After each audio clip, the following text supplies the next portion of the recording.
Hail and welcome to HomeBhoys.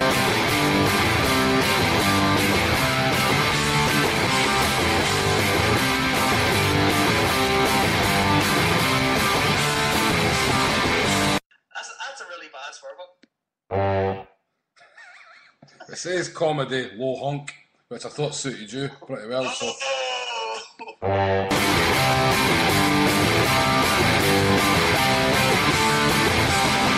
Literally, Helsinki couldn't cope with the tempo we played. I'm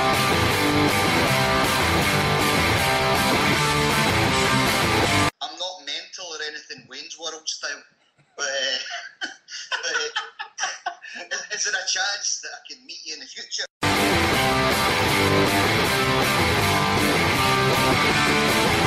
But let's not suddenly pretend we're all pals. We're not going to be skipping up the Gorky Road, holding hands with Hearts fans or nothing.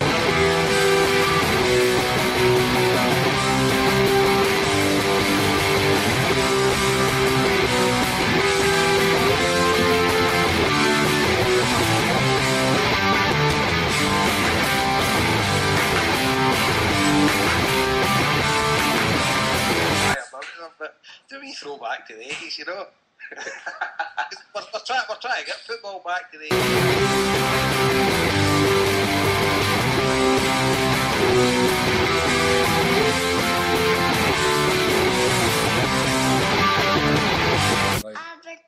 Aberdeen, Kenny kick a jelly bean. Rangers won a rubber duck, Celtic won the World Cup. Brilliant. Brilliant. Wow. Tell me who your favourite player is. My favourite player is Paddy McCourt. Yes, Joe, get it right up there.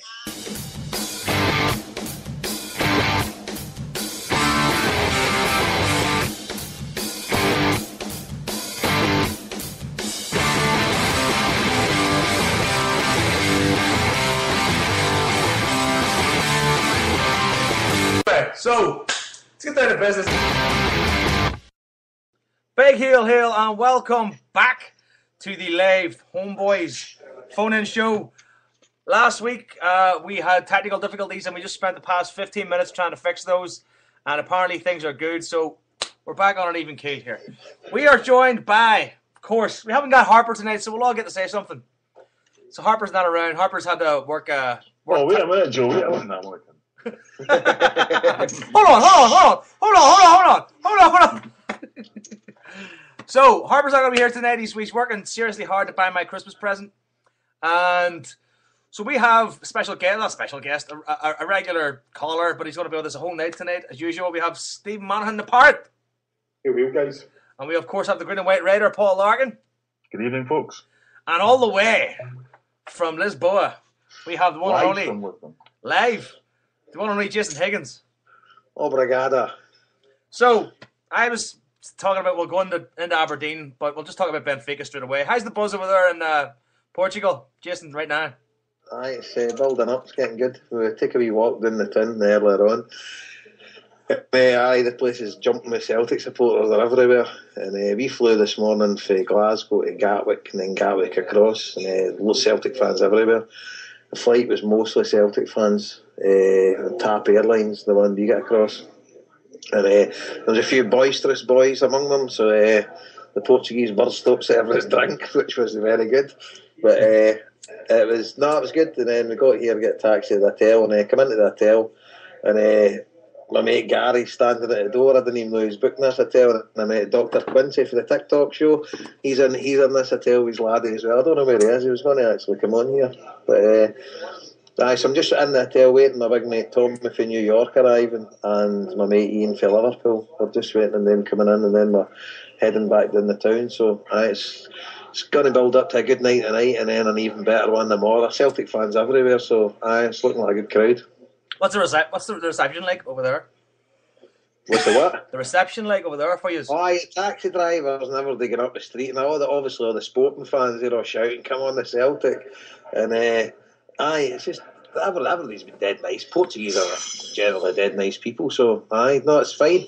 And I have there was in good voice today, so looking forward to it. We just went down the square, and Rod everybody's obviously gone daft singing and dancing and that. But we took a couple of wee back streets, went for some heat, just sang, got a few beers, sat outside. Weather was very pleasant, about 16, 17 degrees, but it's a wee bit in that there now. So back up to get a jacket on and that. So thought I'd give a wee call in, make you jealous.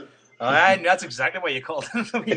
we know that. I mean, hold on, lads. I have this obligation. I have to go to be on the show for 10 minutes. Make me fucking sick. Well, what's the general consensus for the fans? I mean, in terms of what are we expecting? Are we expecting a monumental performance? Only this time, a superb victory? Are we expecting? I think people still get their feet in the ground, and it's like we wouldn't be surprised if we beat them or get the score draw, which might be enough, depending on the Barca result. But again, I don't think we'd be surprised if we get beat 3-0. I think it's like we're in a shout, so that'll do for us. And it's a journey we're on enjoying at the minute. So the team, they're punching. I don't know if they're punching above their weight in Europe, but they're certainly exceeding our expectations. And I just can't wait till tomorrow night. It's going to be excellent, and hopefully the boys can do it for us. So, no, very looking forward to it. I think everybody's people are, in fact, with a wee discussion about it today in the way, we're getting a wee bit worried because you sort of are getting a wee bit carried away, and you don't want to get into that mindset because then you're just waiting for a big fall. But no, I'm quietly confident tomorrow night. I mean, they're not as good as Barcelona, and we beat Barcelona, so a similar type performance. And the only thing is, do we go with that kind of setup? Because I don't think we do. I don't think we need to.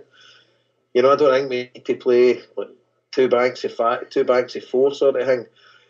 And I don't think we need to pack the defence out for the full game. I think we need to weather the storm at the start, because the last time I was here we were 3-0 down after about 20 odd minutes, 2-0 down after 10 minutes. I wasn't at the 1-0 game here, but I was at the 3-0, and that was just an absolute disaster. So I just hope and pray that doesn't happen tomorrow night. But these are a good side, Benfica's a good side, and that Cardoza and everything, they've got quality players. So I'm looking forward to it, but you're a bit, you don't know what to expect. Don't know, what do you think? Don't know, Paul, but yourself? I agree with Mace with that. I mean, Benfica, they might not be as good as Barcelona, but they're a experienced Champions League side, and they've got to win the game.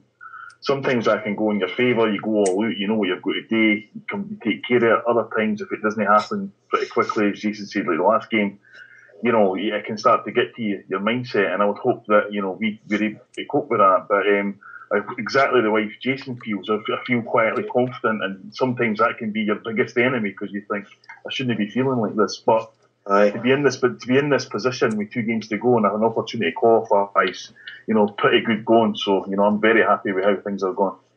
And we've sort of earned feeling like this. The team's earned it. And we're here in merit. The position we're in isn't a false position in the group. We've earned it. We've earned the points. So I don't know what to expect. I just hope the day's proud and they go out and give it a go. And I've no idea what team he'll pick, and I wouldn't even want to guess. I don't know. I was trying to put the team together in my head, and obviously you've not got Aguirre. Does he play Matthews at left back? Play down against Barca? I don't know. I don't know if it'll be as effective, because they tend to hit the byline and put crossballs in. So I don't know. I've no idea what team. But tomorrow we're going to head up to Estadio Nacional. It's open between 1 and 3, so we'll go up there, and they're bringing the European Cup. And we've been told, I got a text for Celtic, know that I'm in with Celtic, and just this text is sent to him that it's a season ticket holder or registered or whatever. But the team's going to be training up there tomorrow before the game. Yeah, that's right, aye. So happy days. I mean, this is Celtic supporters. This is our Rome, our Mecca. This is Taj Mahal. This is everything for Celtic supporters. When you come to Lisbon, this is your pilgrimage to where the greatest ever Celtic team had their finest moment. So it doesn't get any better than this. And the locals here love us, because they all know about 67. It's been ingrained in them as well about the famous team that came here and beat Inter Milan. And they it's not just saying that, they genuinely know about Celtic. That's amazing. That's something I would never actually have thought of. What it actually means to the locals that live there. You know? Aye. Well, the taxi driver we got there, he was a Belenenses supporter. We were like sporting our Benfica. I was an absolute psychopath. He was like the House of Eyes. And my mate Jerry sitting in the front seat with him, and he's like, that boy's the craziest guy I've ever seen in my life. And he just kept on saying Belenense and then Celtic. We were like, aye, Belenenses are our second team, mate. Don't worry about that. But, I take it there for Lisbon as well. I had no idea. I think they have a small office in Lisbon. I don't know. But, Was he the manager or something? Your man in the taxi? Aye, but just buzzing, can't wait. So we're heading down the tin. That Brummy boy Liam and that, they stayed out, so they're doing that to come back up and waiting the boys come. So hopefully they'll be too long. So are we looking at a messy evening? We definitely are, aye. Barry Walters calling. We're up earlier on, it's a bit quiet, but we'll head down that the Irish pub bit sort of thing. I totally hate having you abroad, but we'll head down and see what's happening there. A lot of the boys are down there now. Head down there and then head up to that Barry Alto about maybe 11, 12, and then that's on till like 7 in the morning. So, it's going to be a long night. Brilliant. Anybody want to ask any questions? Parrot, you always stay quiet when we're talking. Come on, jump in. We need somebody. We need somebody to replace Harper. And just jump in. Oh, I can't. No, I've not been in Lisbon for years. I found it probably one of Europe's sleaziest cities, to be honest. There's no shortage of sleeves, I'll give you that. Pass them out with palm trees. I think it's a great city, mate. It's brilliant. It's obviously a city with docks, so obviously the docks are right next to the main bit, so there's obviously a bit under your hand fucking business going on. But I think it's a really good city. I think it's excellent. It's cheap as well. You know, it's like for a European capital city. That's it. I mean, we're in the hotel bar, and for a bottle of beer, it's €3. That's at a good hotel's bar, you know. That's excellent. What kind of beer is it? That's Super Box, absolutely amazing. Six. It's great stuff, man. It's brilliant. But you're down the town, and for like a pint, you're normally if you go away from the main square, the main squares are like €6 a pint. But if you go a couple of streets back, you're paying like €2.50 a pint. It's excellent. We're getting a phone call in here. 1 second. Tony Anderson just rang us in. Tony, what's up? How you doing? Not too bad. What do you want to talk about, Tony? Not too bad. I've actually just jumped in quite randomly. Good stuff. Boycotts. Are you for it or against it? I've not been listening to the rest of the show at all. I've just sort of jumped in. Okay, who wants to take that one up? Me. Go ahead. I support the Green Brigade 100%. And yeah. I don't want to boycott Celtic games, so I won't be boycotting Saturday. I'll be there on Saturday. Me personally, I was mooting about walking out partly through the second half to show support, but the guys in the Green Brigade have says they wouldn't recommend that because they're doing it for their own reasons, not for getting the masses to do it. But there's been a few, but I've not been on Twitter today, so there were worrying email.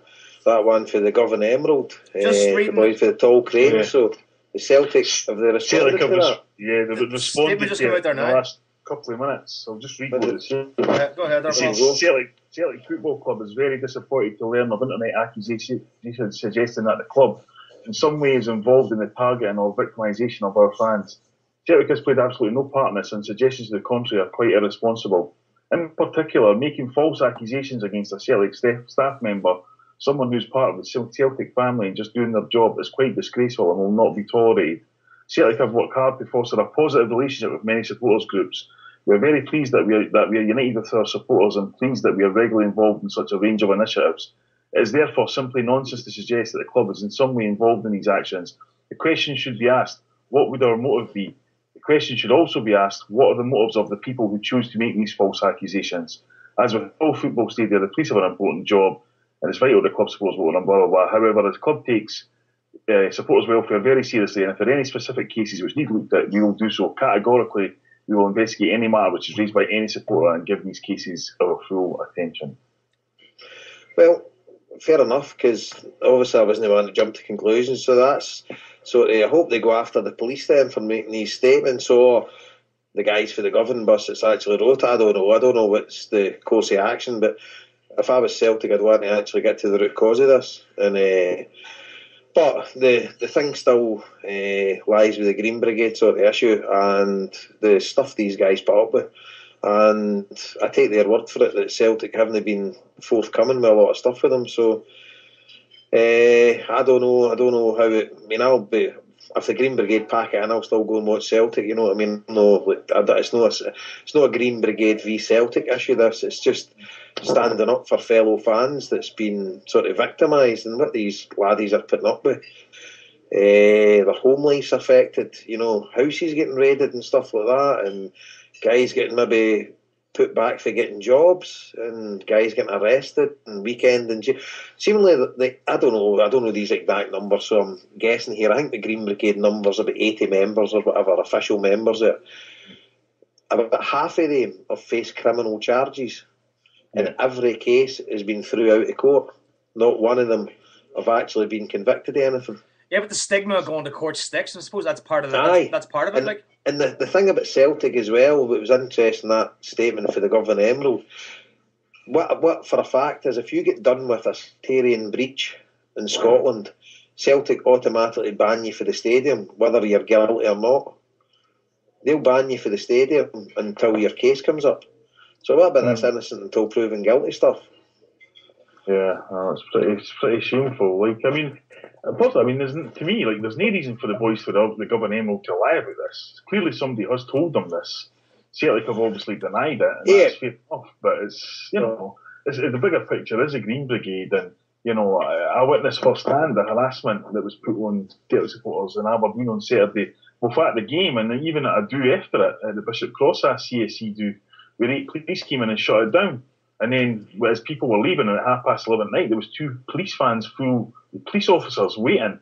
And, it was just pure and unadulterated intimidation. They were absolutely desperate for anybody to just go, F you or whatever, and then just arrest them. Well, that's provoking people, isn't it? Like, yeah. I mean, Joe, we've all been in nightclubs and all that millions of times, but 11:30 in a bar at night on a Saturday night, you put 8 policemen in there, it's trying to provoke a reaction. Yeah. I mean, I was at the do the whole night, and I never seen one bit of behaviour that could suggest that anybody should be arrested. Far less, it was a private function. Everybody behaved themselves. There was a couple of bands on, which I believe is the root cause of it, the songs that were being sung. Which, by the way, it wasn't even like hardcore rebel songs all night. Far from it. It was the vast majority of the kind of Green Brigade repertoire, the Charlie and the Boys repertoire, and so on and so forth. Everybody had a great time. Excuse me, and. The Big Do was a charity fundraiser for the Peter Brunt Clinic, which deals with gastro and intestinal problems of people, of which one of the members of the Bishop Process CSC had suffered from, and raised thousands of pounds for it. So I don't exactly know what the police's problem is, but they intimidated and hassled and oppressed the organisers the entire evening. And it was unbelievable, given the fact that you'd already went into Pittodrie and were subjected to the ubiquitous pat-down search as you went in. Even to the point where they even had female stewards and female police officers who had been directly sent there that day to make sure that all supporters were patted down, i.e. so that they could get the females as well. That's unreal. I think also, I've said on Twitter and I'll say on the show, I'm not going on Saturday. It's an empty seat. I'm getting it to somebody that can't afford to go to the game. They'll get my seat for the game. Celtic's already got my money, but I'm with 111, Paul. I tweeted today, my chief executive and that have sat in their heated seats. They enjoyed the display. They've also enjoyed seeing the lads getting intimidated, they get moved about. And Celtic's position, if Celtic had come out and condoned these guys for what they are and what they believe at first, the Green Brigade makes Celtic no money unless Celtic privatise the pictures. The Green Brigade have got their own merchandise, which Celtic don't get a cut out of. They're probably seen it as an embarrassment to the club because there are some left-wing views. You ask a 9-year-old kid if they don't want to be a football player, what do you want to be? They don't want to be a football hooligan. They want to be in with that Green Brigade, and it's just a vehicle that's going to grow. So for our chief executive to be able to sit and say, or whoever's made the statement to come out and say that, I was at the Norwich pre-season game. I was at the under-18 cup final. last season at Hampden, there was more police officers there than there was at the Motherwell game the other day. You know, why is that the reason our ticket money's so expensive? Why during that last League Cup game when we were playing a nothing team, basically a lower tier, why was there police dogs there for pyrotechnics? You know, all these police horses for riot controls. Is it basically a football fan, as in the whole of Scottish football or British football, are we supplementing the state's police? Yeah, that's a good question. Tony, you want to come in? It's just when this law got brought in for salmon, it's a disaster from start to finish. You know, and there's guys going to end up in jail and stuff like that. There's already a Rangers fan in jail doing 3 months. And I don't know whatever some Celtic fans will be laughing at it, say he deserved it, but I know. And the boys for the TikTok, they all know his family, and say his family's dead nice people. This laddie, 19-year-old up in Inverness, steaming, obviously singing the Rangers party tunes, 3 months in jail. I mean, come on. Yeah, it's a bit much. What's actually going on here? And my mate Johnny that goes on the TikTok show knows the boys' mum and dad, and he says they're dead nice people. Johnny's as big a Celtic fan as you'll get. I mean, this young laddie's doing 3 months in jail. You know, what the hell? To be honest, I didn't give a matters if people are nice or no. The post should be dealing that with one way. Somebody singing the songs, they're pissed. Smack them in the heat and tell them to shut up. Right? That's how we were brought up. Just get on with it. Why are we wasting money putting people in court and putting people in jail for singing songs? I mean, no matter what they're singing, you know, a stern talking to you and a clip in the ear, and that'll be it. Didn't get again, you daft laddie, and away you go, right? Everybody was 19, everybody's been a daft laddie, everybody's been pissed off and done things that we shouldn't have done and all the rest of it. For Christ's sake, if that's a criminal offence that puts people in jail, we'd be as well just shutting down football right now. Paul, do you know sorry Joe, but I'll say my bit and then I'll let you go anyway, but see the Green Brigade, there's actually a part of the Strathclyde police unit follow them all over Europe. They'll be here in Lisbon now. There's guys getting paid wages to follow the Green Brigade in Europe. These guys actually just take flags to games. They're no football hooligans. They're not fighting them. Some of them are school teachers, university students, graduates. I mean, they're just wee guys that like, but no wee guys, don't mean to be disrespectful, but they're just guys that like bloody singing songs at the football and bringing a bit of atmosphere to the game. They're no football hooligans by any means. I was listening to Beyond the Waves, right, and it was a parody said, like, they're rascals with a bit of lateral movement, right? It's getting your door kicked down for a bit of lateral movement, right, and singing songs at a football game, right? That's totally out of order. I mean, the thing is, some of them have been arrested for hitting plastic bottles in the game. I've took plastic bottles in with my kids, and the stewards, if they catch you with them, they'll take them off you. They don't arrest me and my kids. Why do they arrest them? You know what? I think nearly every single teenage wee lad going to that game with his dad. Like, because I know Gary McGeady brings his son into the games, and the only thing he ever wants to do is go and stand with the Green Brigade. Our son's wanting to be in the Green Brigade. He's got a Green Brigade scarf. The scarf's a while back, a few years ago. Bought him a scarf. He wears it to all the games, and he's like, Daddy, when I get bigger, I'll get in the Green Brigade. It's like a rite of passage. They've become a bit of a rite of passage, right? But the thing is, these kids aren't going in there because they don't want to go in there because it's some sort of lawless madness and they can't wait to get their hands on cocaine and hookers. They want to go in there and have a good time and jump around because sitting around in a stadium doing nothing, weird is fucking boring. Exactly. Oh Christ! I mean, we've all done it. When we were all young kids going to Celtic Park, we all wanted to be in the middle of the jungle. I was up the back. I was up the back of the jungle every week. You had no shoes and stuff like that. That's what guys pissing in your pocket and fucking.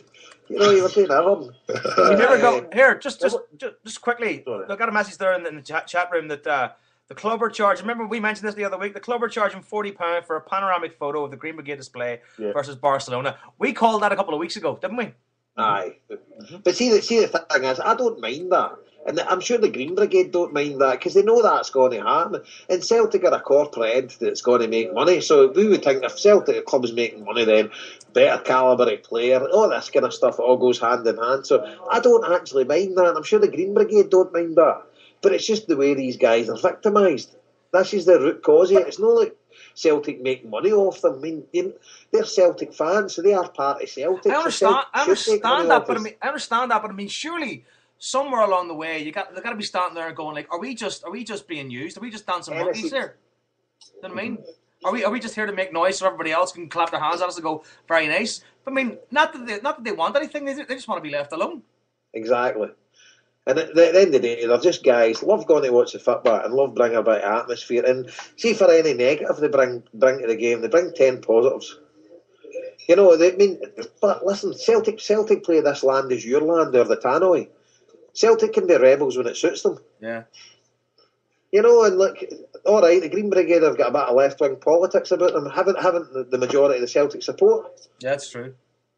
You know, we are rebels, and like that's sort of part of your makeup being a Celtic supporter. Yeah, I'm sure you've got Celtic fans that are right-wing Tories, so big deal. You know, nobody's victimising them, but part of supporting Celtic is we believe we've got a cause to fight, and we have for the club was founded. We've sorry, Jason, we've been joined by Celtic Dreams. How you doing, mate? How's things? What's happening? You alright? No bad, mate. I just thought I'd give you a phone up about this Green Brigade thing. It's quite clear somebody's lying. So who is it, and who do we believe? Well, if somebody is lying, then there's something to be dug into. But see, if it's just a breakdown in communication, well, then there's a serious problem there. Because I mean, the club and those guys should be having strong, constructive dialogue. You know what I mean? Constantly. Is that happening? It doesn't seem like that's happening. It just seems like everybody's just going to leave the Green Brigade alone and go, well, you know what? You do what you want to do. I'm not saying that Celtic should actually stand back and say to the Green Brigade, on you go, just do what you want to do. But I think there's lack of communication between Celtic, the security, and the Green Brigade. So why can't everybody just sit around a table and get this sorted out? Why can't we all just get along, as Rodney King said? And by the way, see even further that, see if the Green Brigade, as far as Celtic are concerned, are an untenable proposition and they don't want anything to do with them, come out and tell the rest of the support. You say, look, we don't want to back these guys. We don't want them in the stadium. We don't want... Just come out and tell us. You know, have they know where they stand. How many people would they lose next season then? Because that's well, see, to be honest with you, they wouldn't lose me. I'd be absolutely gutted. But no, I'm a Celtic supporter. I support the Green Brigade. I support them 100%. But at the end of the day, I support Celtic. And if the Green Brigade leave, I'll still be there. You know, it's like... But if Celtic come out with... This is the reason why we can't back the Green Brigade because of X, Y and Z, and they actually put it in there and just say it. Hey, they stand up for your convictions. You know, and just tell us. I agree with you, mate, but as I say, I'm going to be supporting the Green Brigade and I won't be going to home matches, but that's my choice. You support Celtic, mate. You don't support the Green Brigade. You support Celtic. Yes, I do support Celtic, but I'm going you support first and foremost. You support Celtic. I mean, at the end of the day, if Celtic come out and say, "Son, I'm against the Green Brigade X, Y, and Z," you go to see the Green Brigade. They'll still support Celtic. Aye, well, but in this situation, I'm going to back the Green Brigade, and I'm not. I will as well. And any protest they're going to do at the minute, until I'll totally support them as well. 100%. I think everybody really feels very strongly about this because, I mean, we all want to be part of the Green Brigade, in fairness. You know what I mean? We all want to be part of that. I like sitting at the other end of the stadium. It's too noisy for me. Yeah, 92. No, seriously. I can't even bother with that jump about. My kids could. I'm just want to watch the game.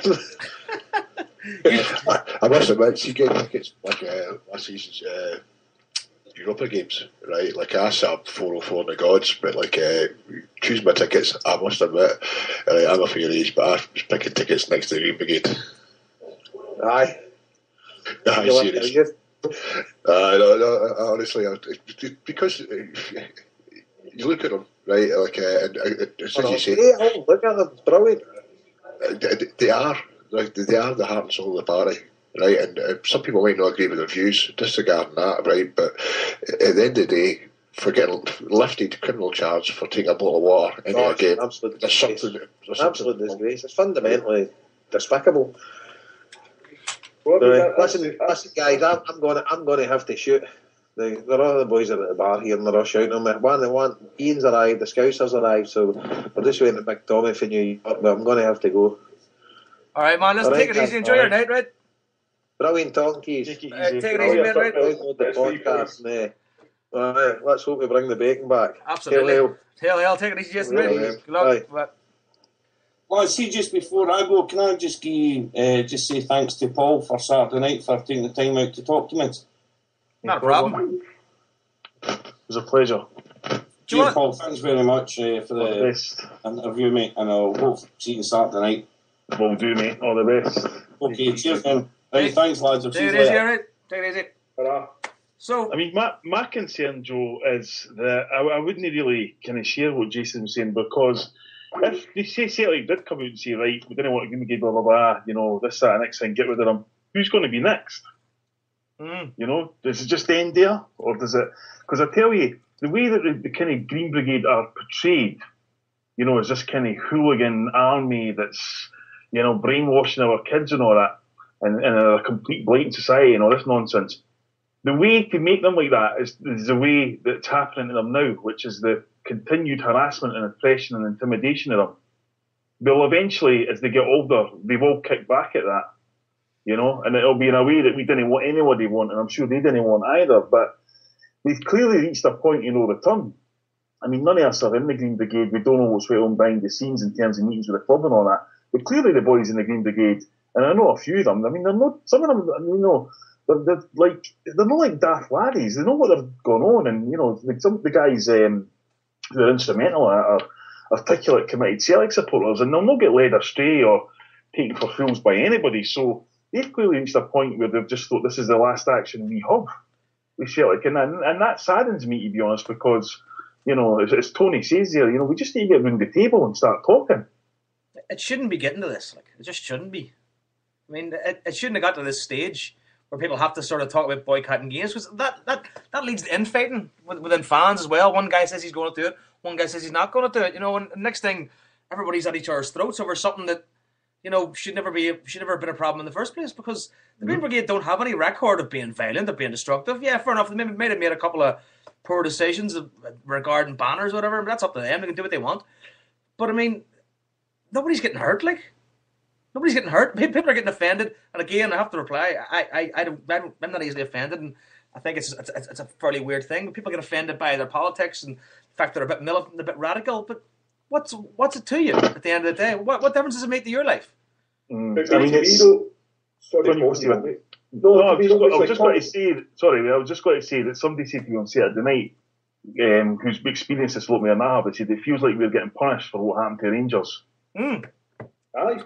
Definitely. I tell you what, I wouldn't be surprised if there's definitely an element to that. Because I tell you what, the attitude of the police, like any company or any sort of association, the attitude that happens in the street filters down from the top, right?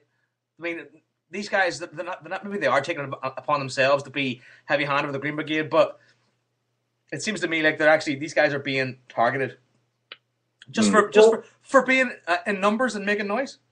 Paul, how did you get up Saturday? Did you go by car, train, or did you go up in a supporters bus, mate? Say again, sorry? How did you get up there on Saturday? Did you get a coach up, or were you in the car or train or something? Helicopter.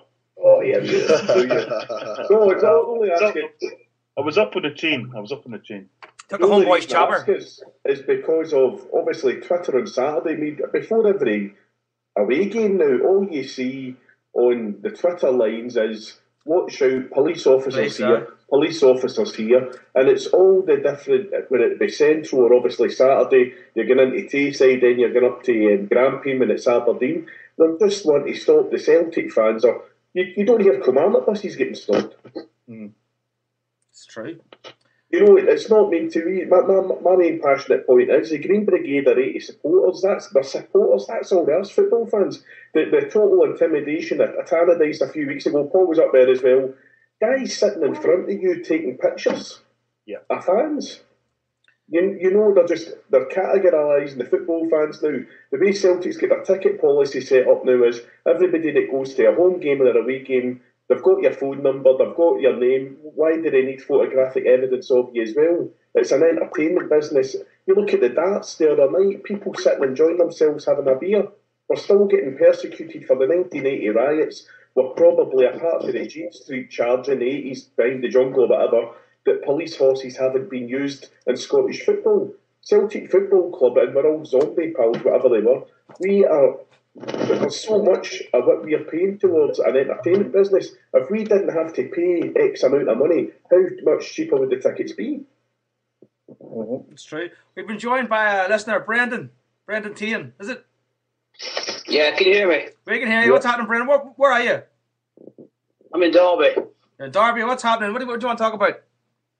Well, just really carrying on about the Green Brigade. I mean, I was up there last month with my brother for the Kilmarnock game, and they basically made the atmosphere there.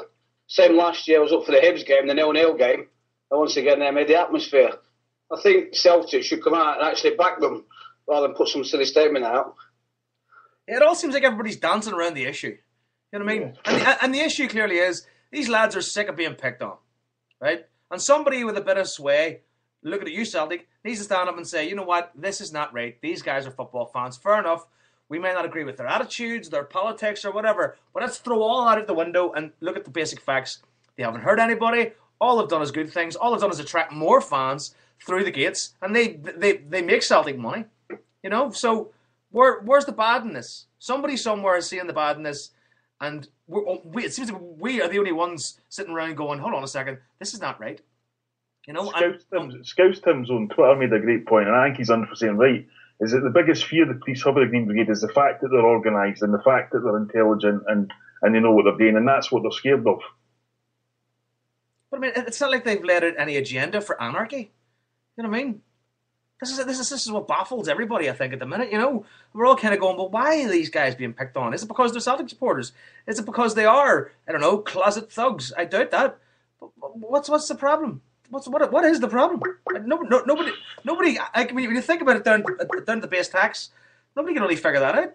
Can I just take it out of context? I might spoil the show later on. I mean, I listened to Radio Scotland for an hour there, and they were talking about how all the 12 Scottish Premier League clubs have agreed for a change which will involve the 11-1 voting system being scrapped, and also the fact that the change of the revenue incomes will be changed to support other clubs. Basically, to me, this comes down now. Scottish football, basically, at the moment, is being supported by Glasgow Celtic Football Club, which is every punter who buys a strip, who sits in a seat at the stadium. So once again, Celtic fans are being forced. They're being forced into. Basically, we are supporting Scottish football once again. Nobody likes us in Scottish football. We're Celtic. Paul was up there on Saturday. Obviously, the Aberdeen police don't like us, but hey, we help pay their wages because they were all out at Pittodrie. Funny old thing that the statement was released tonight after one of our club's representatives basically has just sold us down the river at Hampden when our club's at its most strongest time in its 125-year history. We've been joined by Gary McCallum. Gary, you there? How you doing, lads? Not too bad. What do you want to talk about? I used to get to fight the street here. I've had a few conversations on Twitter with Stephen and likes of following yourself. Tom, first of all, see your book's great, mate. Absolutely terrific. Thanks, Gary. I really appreciate that, mate. Oh, you're welcome, mate. It's a good read. No, I've got the Green Brigade. I remember reading somewhere. I'm not trying to confirm this, but as a chief inspector, the police was trying to smash the Green Brigade. Is that right? Is that correct, that? The chief inspector was trying to smash the Green Brigade? No, it made it his duty to smash the Green Brigade. That's what I read somewhere. What, like some sort of covert operation to take them down? Like that was what I was saying. He was got his job. His duty was he was looking at smashing the Green Brigade. That was what he was looking to do. Right, and I don't know the name of the guy, but maybe somebody on Twitter can confirm that. So see anybody, I've read it on Twitter, a few guys not really backing the Green Brigade. See, you're shameful, by the way. See if they don't back the Green Brigade on this. Absolutely shameful. I mean, I think nearly, if you're not behind them, you've something wrong with your head. These same guys were talking about Menfo against Barcelona last week, having a great time on Marvel display, taking the photos, posting everywhere. It was these guys that Green Brigade organised that. But they all paid money towards it. But they guys the ones that organised it. Yeah. I know, that's the thing. I mean, they put in so much work and they're being vilified for nothing. You know? It's you can't agree with everything of the day. There is, as Jason Reed said, there's maybe the 10 things a day you might be an acre. But I tell you something, see, of course, it was absolutely unbelievable what was happening to the stadium now. You're just cutting out there a wee bit, Gary. Sorry, I'm on a mobile just now, so. That's probably what it is. Probably just the mobile. But, so. Another time. No problem, Gary. Take it easy, mate. Cheers, Gary. Gary. A quick one, really. Go ahead there. See, last one, a Europa game on one of the daft kickoffs at 6:05, right? And I had to go and pick my ticket up because the ticket office hadn't sent the ticket out, which is a contention point where they charge you for it, right? But as I was going round, they actually shut the gate, right, just to the back of the school to the ticket office, the post, right? So I asked the policeman quite nicely, right? I'm sorry, why are you shutting the gate? And he turned around to me, right, and I left taken away. He turned around and goes, segregation. I was standing in amongst loads of Atletico fans, right, and I looked at him and I said, segregation? I says, you did a really good job with that, right, and as I walked away, right, he actually jumped to me like some kind of cartoon character, and I bumped into him, and he actually said, that's assault. And I said, well, you're obviously in overtime and looking for a short shift. I was completely sober. He was asked, I don't like your attitude. I was like, look, I just wanted to get to the ticket office and try and catch the kick-off. Right, and he was like, well, you've just assaulted me. And I looked round and I couldn't see any of his pals, right, looking at him. Right, so I walked down right by the school. And he was following me down the road. Now, that's me just as a normal person. No, it's a Green Brigade, right, just questioning, right, why they shut the gate. It was 5-6, right, now if that happens for me, God knows what these guys are going under. Oh, it's true. I mean, we probably can't even comprehend the kind of shit they're getting every week. You know? Yeah. Hopefully we'll try and get somebody on to tell us. I would love to know, like, firsthand what it's like. You know what I mean? Going in there, because obviously it's the most fortified section of the stadium with police. You know what I mean? It's police heavy, and somebody needs to explain why. I think. Yeah, because most clubs are kind of anti-police in the sense that it costs them a fortune, as Stephen pointed out, and that most clubs would love it if they had to employ no police whatsoever and just have stewards there. Yeah. Well, how many years have we had? We've got the highest policing bill in British football. Yes. Do we? Yep, by a mile. Because of the amount of police we employ, basically. I mean, let's not forget they've got a police control room between the main stand and the Lisbon Lions stand. I think we employ over 200 officers a game, which is, some clubs only employ about 6 in the SPL. And so, in an ordinary world, I don't know I have no idea what the police pay is for a game or whatever, but stewards are not getting much more than about 30 quid a shift. So you'd think that a club like Celtic would be looking to cut that, no increase it. Unbelievable. Brendan, you still there? Yeah, I am. Yeah. Do you go to many games down south, down in England? Yeah, I'm going to watch Derby quite a bit because obviously I'm only 10 minutes from the ground. I mean, what I'm reading on Twitter and what I'm seeing up there, it's chalk and cheese down here. I was just going to say to you, what kind of police presence? I can go to the Derby game and I can have a few beers before the match. Yeah? Yeah. Mm-hmm. You go to Glasgow to watch Celtic, you can't get a pint anywhere near the ground, can you? True. I mean, we're still paying for what happened in the 1980 Cup final. I mean, Glasgow's like 30 years behind everybody else still. Unbelievable. We've been joined by Kraljeski. How you doing, man? What's happening? How's things? I can never pronounce that name. How do I say it? Kraljeski. Kraljeski. Kraljeski, yeah. What's that? I thought it was Adamski or something. So you want? That's us. What's happening, Mum? Just a few additional points, also in terms of intimidation, that kind of thing. I took my kid, my wee girl, to the game. It was about last year or something. I think Celtic were doing the tickets for £5. And because I sat in the upper tier, I said, I Celtic to kind of swap my seats. So sat me next to my pal and the two kids next to the away fans. And as Paul says, obviously you've got that kind of police kind of office bit above the away fans. And I watched them the full game. It was a police commander sitting with a pair of binoculars, focused the full game right in the Green Brigade. And every time you see him pointing over, he was pointing over, and then within a couple of minutes, I kept my seat at all. For a couple of minutes, you seen police go up and try to lift people. And I think maybe in the second half of that game, I think there was a bit of a walkout with the Green Brigade after that, because I think maybe they tried to lift a couple of people. And obviously the rest of them, well, quite a few of them, also got annoyed with it. You know what I mean? That guy was focused for the full game on one section of his foot, through the rockers, just try to pinpoint, try to make sure, see if they were doing anything wrong, and also get people up there. You know what I mean? And that's intimidation. It is intimidation. The club must know about that. They have to. We've been joined by Gary McGeady. Gary, how you doing? Hi Joe, how are you? Not too bad. What do you want to talk about? Guess. Aberdeen.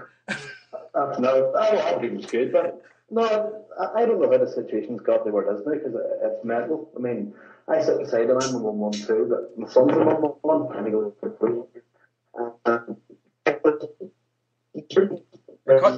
You're cutting out there, Gary. I'm cutting out. Can you hear me now? That's better. So we're back to being on Doctor Who. You've gone back to cutting out again. Oh, I've lost him. Maybe he'll come back. Hey, Joe. Yes. I'm getting this constant ringing in my earphones. Is that normal when you phone in? Ringing? No, go to a doctor. No, I think you've got tinnitus. Welcome. That should be a new section, Dr. Joe. I just sit here and solve people's problems.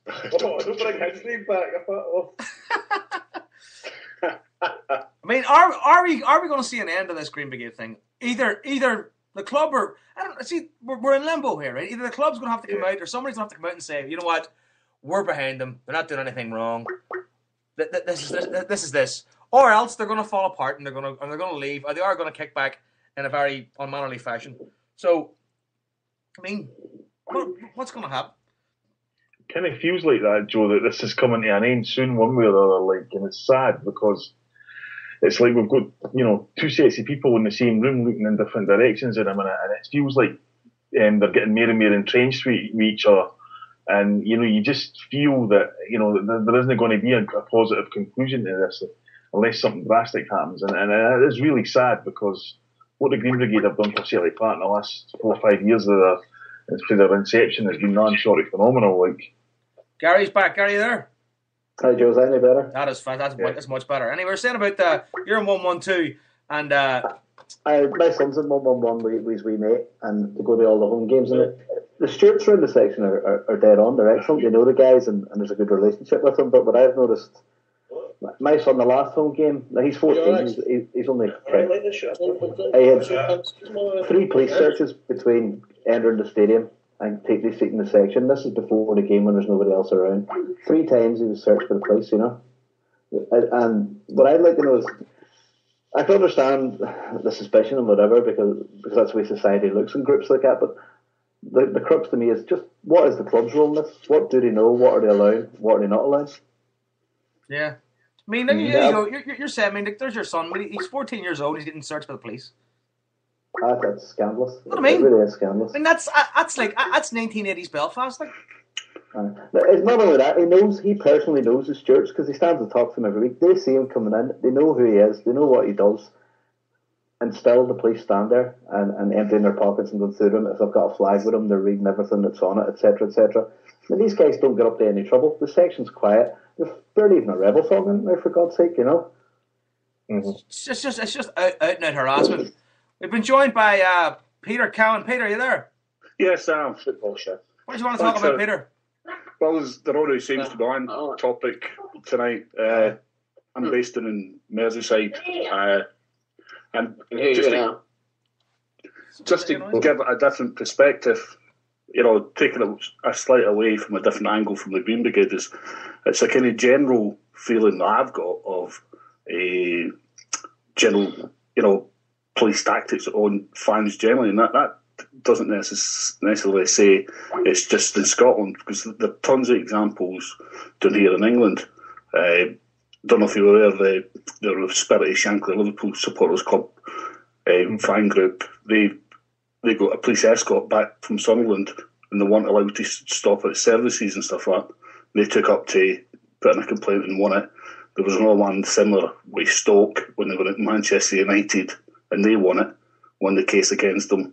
And there was a classic one where this old woman organised a bus Carlisle through Preston last Christmas. And again, the police restrictions on, she booked a kind of village hall to go in for pre-match meal and stuff like that. police put a stop to it. So it's a kind of general perception that the police are given to the fans. This is the thing, though. I mean, like, when did football? Not when did football fans? I mean, Jason, are you having a party? No, what it is, mate. I just my mate Tommy's just come in from New York there. I just thought I'd put him out to you and he can have a wee blather on the show and give you his story how he's come out from New York. 1 second, hello. Alright, go ahead there. Sorry, Peter, we're dealing with all kinds of calls. This is probably our most popular night with calls. But I don't know if you heard that there, Jason, but Peter was just talking about the general harassment of football fans in general and how Liverpool fans, was it the Shankly fans? Yeah, it's a very good group. It's the only fans union in the UK, and they've got a lot of clout with the club. You know, but they run supporters buses as well as such. But they do have a lot of clout with the club. You see them on that. This is Liverpool show, don't you? Yeah. Aye. I've no time for cop-outs, but I knew that was coming. Just a bit of blue. Right, hold on. I'm gonna have to drop some calls on Skype here. I'm getting some complaints. Right, I'll line up, and if I've got time later on, I'll come back. No problem, Peter. Always welcome. Right, cheers. Okay, Brandon, I might have to drop you out here, mate. Yeah, no problem. Sorry about that, mate. It's just too many on Skype. We're getting echoes and stuff. Problem at all. Right, listen, thanks very much for calling in, mate. Is it all right? What? Don't speak. Do you want me, I'll pass you over to Tommy. Tommy's just arrived in the hotel the last 5 minutes from New York City, all right? All right, put Tommy on. Tommy runs the Fenian Boys, the club and Jack Dempsey's. Right, so here's Tommy McCune here. There you go, it's Sell It Show. Hello. Hello, Tommy. Hey, Joe, how you doing, pal? Not too bad. Are you good? You enjoying yourself over there in Lisbon? I just walked right into the hotel there and the boys bought me a bevy, so I'm quite happy. Fantastic. Tommy, you run the Fenian Boys in New York. Hello? Hello, you hear me? Yeah. You run the Fenian Boys CSC in Manhattan. Yeah, and Mark Breslin and a couple other boys. We've had that since 1998. Is this the same Fenian Boys that used to be in Rocky Sullivan's? Yeah, exactly. It's the same boys. I was one of the original members, one of the boys that founded it in Rocky Sullivan's, and then we moved it to Dempsey's. I used to go to Rocky's in 2000 up to 2002. I had the time of my life in that place. Okay, answer me this: do you know a boy named Tony Quinn? Tony Quinn. Yes, the name rings a bell. Boy from Newry. Yes. I'm meeting Tony tonight. He flew over too. He flew over Saturday night, so I'm meeting him down in the pub down in Hennessy's. He's over as well. There's a couple of boys over, and I brought the flag over so we could fly at the game on tomorrow night. So looking forward to it. I remember there used to be a dub who worked behind the bar in Rockies called Rory. Rory's Rory does now. He runs the whole of Brooklyn and Lower Manhattan like beer distributor. Serious? He's good. He's got a bunch of the old boys that used to be in the club. He's got them working for him, so he's got a nice gig right now. He's doing really well, Rory. So his own company. Fantastic. Me and you must have crossed paths many times then. Without a doubt. Yeah, you'd know me if you see me, or I'd know you probably. Yeah, we definitely passed. More than lately, I spent many Saturday mornings in there. Actual entire Saturdays in Rocky Sullivan's. I was just telling Joseph and Jason, I went in there. I just got back last week. I was at the Barcelona, so I just got back. I went to watch a game in Dempsey's the other day, 7 o'clock in the morning. Ended up, you know yourself, you start at 7, you don't get out of there at 7 at night, you know. My cousin actually started working in Jack Dempsey's. Yeah, I was speaking to him last night before I stopped them before I flew out, so I was speaking to him last night. He was delighted because he was going over there. He didn't really know anybody, and it couldn't have worked out any better for him. So I have to thank. It worked out good because one of the girls just left and he's got the spot. So fantastic! That's a lot of thanks to Jason and Nick and Frankie and Vinny and all Jack Dempsey's for helping him out there, because he was on the phone to me. He was delighted with himself. He just couldn't believe it. And the boys will take well care of him in there. He'll be well taken care of. That's brilliant, fantastic. So listen, Tommy, we're very Green Brigade heavy tonight. We're all talking about the Green Brigade and about the home boycotts. What's your take on this? I mean, none of us can seem to get to the bottom of what the actual problem is. No, I think the whole bottom of it is it's police harassment, if you ask me. I mean, I had my nephew, me and my brother and my nephew, last week were at the Barcelona game, and just walking home from the game, and these I call them the SS. They're worse than the SS. These guys, they just follow you. They want you to do something wrong just so they can harass you. And I can see their point is they just, they're sick and fed up, and I think they want Celtic to take a stand, to tell you the truth. Yeah, me and you. That's it. Well, we were just saying that there, Tommy, that the only two outcomes we can see, which we kind of think is going to happen this year, well, I don't know, one way or the other, is either Celtic are going to stand up and say, we support these guys because they do an awful lot for the club and they bring an awful lot of recognition. I mean, people go to the stadium now to see the Green Brigade, right? Well, the thing is, I've been in that stadium for years, and that stadium just started getting back an atmosphere about when the Green Brigade broke in, and if it wasn't for that Green Brigade, we wouldn't have nights like we had at Barcelona, at Man U, we wouldn't have nights like we had. I mean, there was a while there that stadium was just mired in a quagmire. And my whole thing is, them boys went out, and that whole display was bought by them, and Celtic's got to look at that and say, these guys are doing a job for us, and there's no way that between me and you, that crowd very much helped that result the other night against Barcelona. Absolutely, I totally agree with you. I mean, like, without that kind of atmosphere, without that kind of inspiration for the players and motivation, you might not get that result. Like you probably won't get that result against Barcelona. No. Well, that's what I'm saying. If you walked on that field that night and you couldn't play for that jersey, and then you'll never play for any jersey. Because me just sitting there in the stands, I was brought to tears by it. Never mind, playing for that jersey, and I think it showed. I think it showed amongst the players. I mean, it was a fantastic night, and you're not going to get much better than that. But you got to give credit where credit's due. Them boys do us a huge turn, and it's all about themselves doing it. They raise money themselves. They do all the work themselves, and I think they're getting unfair.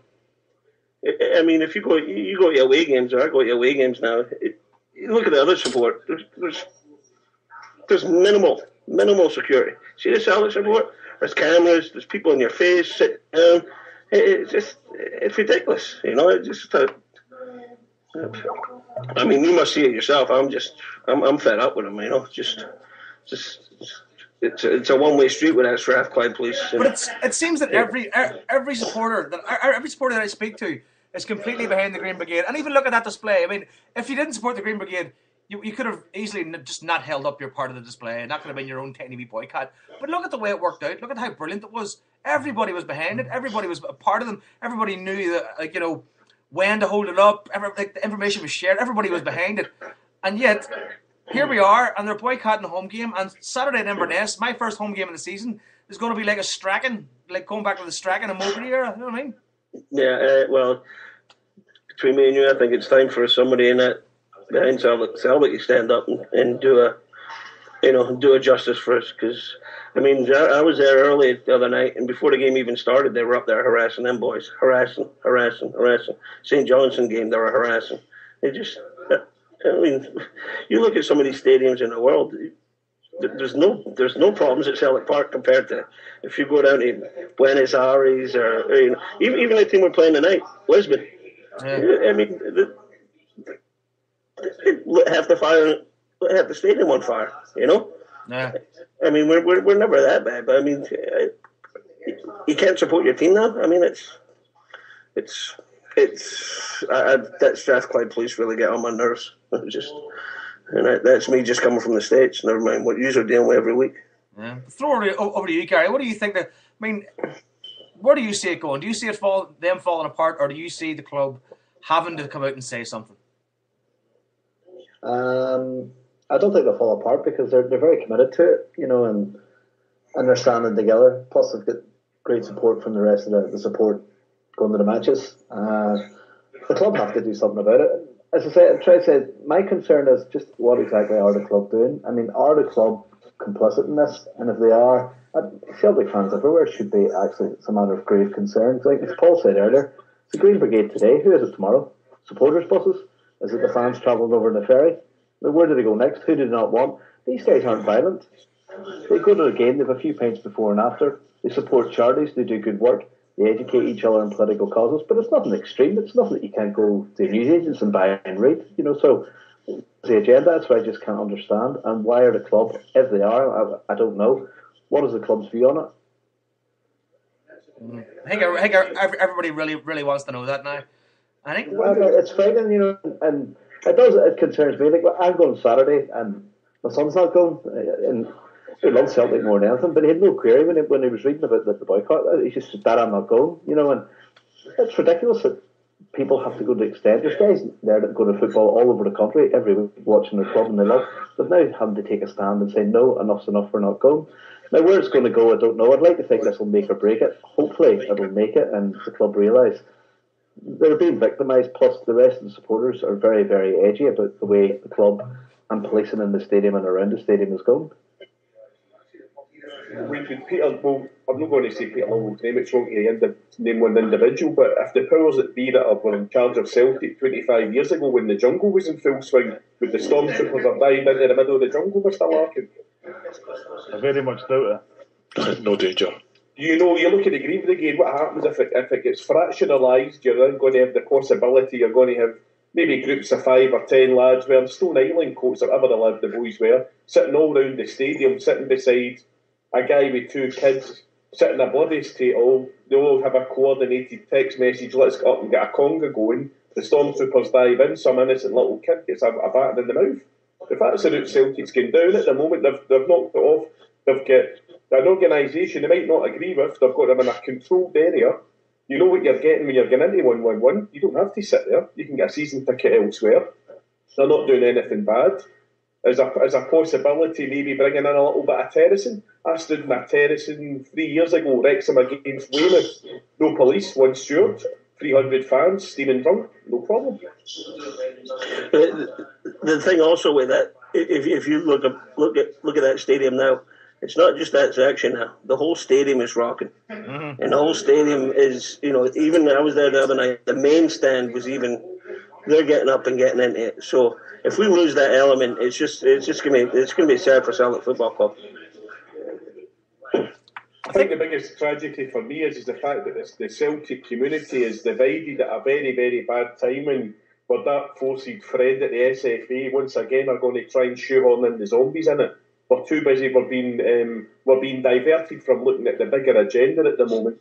Not that the Green Brigade and the Celtic fans treatment isn't a big issue, but the skullduggery going on by certain parties, even our own club today at Hampden, shouldn't be. I sat for an hour basically taking shorthand, writing down all the notes on it. What's actually being talked about today? It's horrific. I mentioned that today, sorry, it's kind of coincidental, right, what with the Green Brigade thing, and the proposed reorganisation of Scottish football to get them back in to the top scene as quick as possible, right, just on the cups where we're doing really, really well in the Champions League, alright, our league form, it's kind of falling, it's coincidental.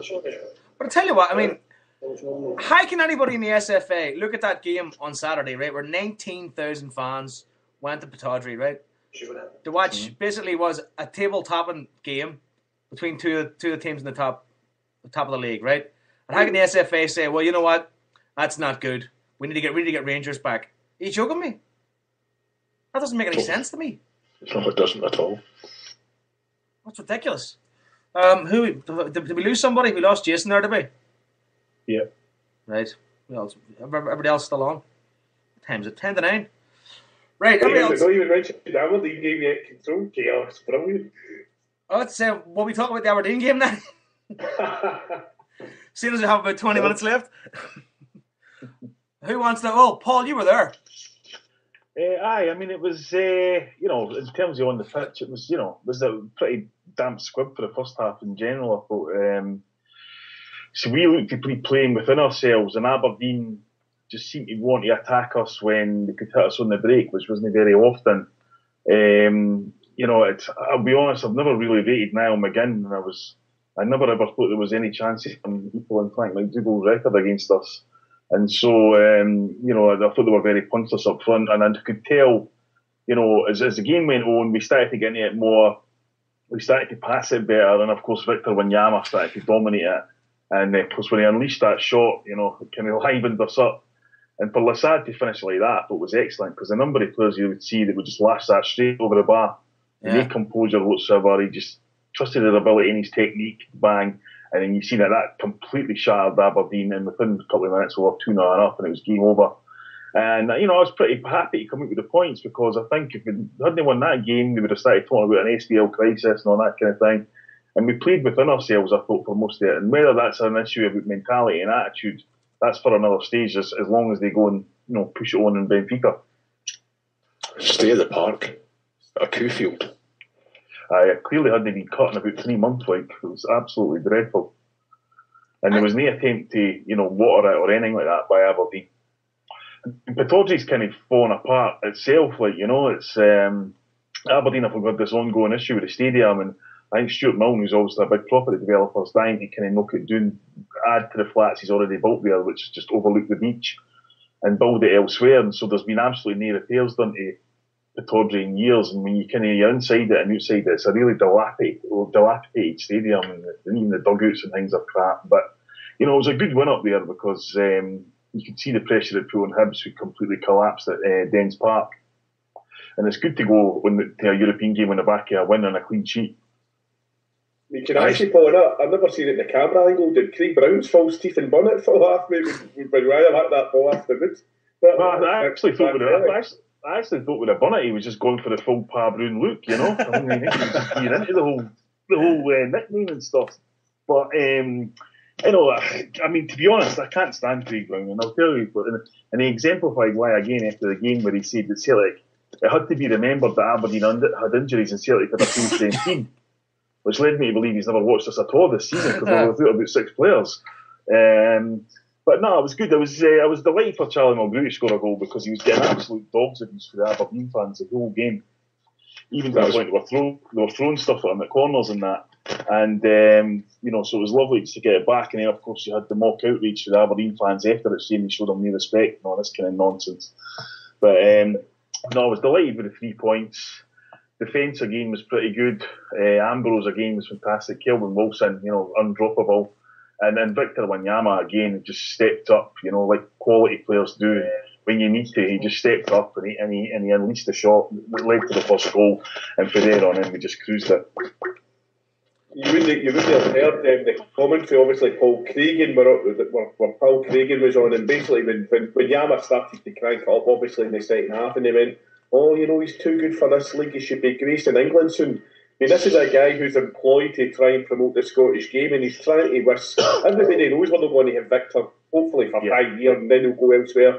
But this guy's trying to chase MD Goodall. Now, you imagine his HomeBhoys had still been in the Premier League, and they were trying to chase he was trying to chase one of their players. It'd be outrage, mate. If you had a good game for Celtic, they're trying to sell you. Yeah, it's very noticeable that scouts and that only ever look and talk about Celtic players before European games, because that seems to be the only time that media actually reports all these big clubs are supposedly in for our players and all that kind of thing. So, I mean, Victor Wanyama is an absolute phenomenon. I mean, you look around yourself at Pittodrie on Saturday, half the crowd's got Wanyama 67 on the back of their shirts. The fans love him. He loves the fans. He's such a level-headed guy for somebody so young. And what a football player he is. I mean, he's literally got every attribute in the game. He used to dally on the ball when he first started playing for Celtic. He doesn't do that now. He'll stand up to the fight. He'll lead by example. And you see his contribution on Saturday in a tough game, away from home, with time running out. He steps up to the plate again, and he's an absolute phenomenon. And of course, we probably won't hold on to him. But I tell you, it'll take a massive bid to get him. Yeah. 25 million. That's what I'm thinking. That's what I'm thinking too. Gary, you still there? Joe, actually, I'm going to have to go now. Oh, no problem. I'll see you on Saturday, Joe. I'll see you on Saturday. Can't wait. We're going to talk about that in a second. So we are. Is that your latest updated picture I see on Twitter, by the way, with sunglasses on? That's me, chap. Is that how you look? That's exactly how I look. Jesus, Joe, you're mean. You are mean. Anyway, guys, I'll see you on Saturday. I'm looking forward to the match. I'll no doubt hear you talking during the match too. I probably shared it to you from across the stadium. Take it easy, guy. Right? Take it easy, mate. We've been joined by Graham from Beyond the Waves. Graham. How you doing, Joe? Can you hear me? Yeah, I can hear you, Graham. What's up? Lovely. How you doing, boys? I was just listening to the show. Great stuff as always. How you doing? Yeah, great stuff. I just wanted to talk. Obviously, it's sidetracking off of the topic you were just on, Victor Wanyama, which is phenomenal. But I wanted to just comment on the statement from Celtic.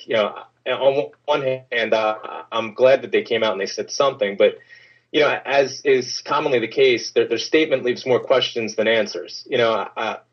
First off, I want to know. They talk about that they're not having a role in the victimization of fans. Well, what specifically are they talking about? Are they talking about the issue with the Green Brigade? Are they talking about the issue with the Govan Emerald CSC, the claims that came out from... You there, Graham? Graham, you there? I lost Graham. Yeah, you there? Are they claiming that they're not part of? We just missed all of that, Graham. Hello? Okay, I'll start it. Hello, you hear me now? I can hear you. This phone is shit. I was talking about the Celtics statement. It raises. I'm glad that they said something, but it raises more questions than answers. As commonly happens from the club.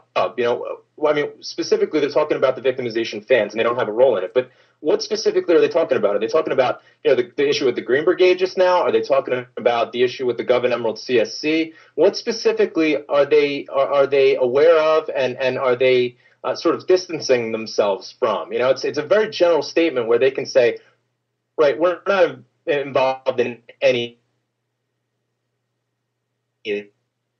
that. Okay. Now, the other, and it's a very strong out and just seem very threatening throughout it all. But if they have the wherewithal to have these internet accusations, if they have the wherewithal to be aware of the internet accusations, then certainly they have the wherewithal to understand what the issues are, because they're coming from the same sources. They're coming from Twitter, they're coming from Facebook, they're coming from the message board. So in all of these same mediums, these issues about the harassment of the Green Brigade and the harassment of the individual CSCs is coming up. So how is it that they have the wherewithal to know the accusations that are being levied at the club, but they have no familiarity or awareness of the specific issues that are affecting supporters? They say that they want to be here and work with supporters to provide safety and a good environment, but there's a lot of tough talk in the statement, and there's really no solution involved in this other than we're willing to work with people. Well, I want a statement, like you were saying, the next statement to come out of the club. Are they going to come out and they're going to support the Green Brigade, or are they going to go against the Green Brigade? This is what they need to be saying right now. They need to stand up and say we're behind the Green Brigade, or if they're not, they need to state that as well. Yeah, I think we're all kind of waiting for that now, but I don't think anybody's going to be forcing their hand. I don't think you can. I don't know. I think we're all going to be bystanders as all this sort of plays out, because we want to see the Green Brigade stay there, and we hope Celtic want to see the Green Brigade stay there. And if that's the case, then there shouldn't be a problem. The problem then is with the police or somebody somewhere, or the Illuminati. I don't know. Could be anybody's fault. The most toxic, poisonous thing at Parkhead's the catering, and they're throwing the Green Brigade out. You better hang over 8 pies and you do.